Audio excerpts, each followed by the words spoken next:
नमस्कार। आज आपल्या श्रीमंत दगडूशेठ हलवाई गणपतीच्या चरणी अभिनेते अक्षय टंकसाळे हे आलेले आहेत, तर त्यांना आपण त्यांच्या भावना विचारूयात। त्यांना काय वाटतं गणपतीच्या?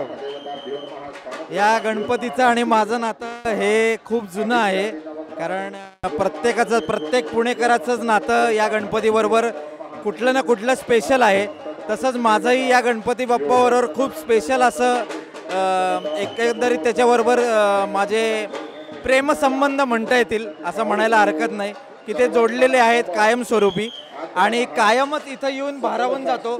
मन श्रीमंत झाल्यासारखं वाटतं आणि प्रत्येकाने इथं येऊन या देवासमोर आपल्या आयुष्यात जे काय घडतंय, जे काय घडणार आहे याबद्दल सगळं सांगावं, बोलावं, कारण हा देव आपल्याबरोबर कायमस्वरूपी आहे आणि त्याची लीला अपरंपार आहे असं म्हणायला हरकत नाही।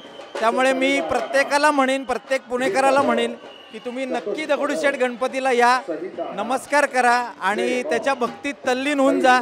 तुम्हाला कळणार नाही की वेळ कसा जातो, इतके भाविक आहेत। आणि सगळ्यात महत्त्वाचं म्हणजे इथले जे कार्यकर्ते आहेत आणि त्यांचं सगळं जे मंडळ आहे ते इतकं चांगलं मॅनेजमेंट करतात दरवर्षी की पब्लिकला त्रास होणार नाही, गर्दीला त्रास होणार नाही, लोकांना त्रास होणार नाही, ह्याचा पुरेपूर अंदाज ते घेऊन सगळी आखणी करतात। हे फार महत्त्वाचं आहे आणि मी त्यांना पण शुभेच्छा देईन। त्यांना कोणी फारसं शुभेच्छा देत नाही, पण हे क्रेडिट त्यांचं आहे, आमच्या बाप्पाचं आहे। त्यामुळे खूप खूप धन्यवाद। आम्ही दरवर्षी इथे येतो आणि इथून पुढे पण येत राहू। गणपती बाप्पा मोरया। जय गणेश, जय गणेश।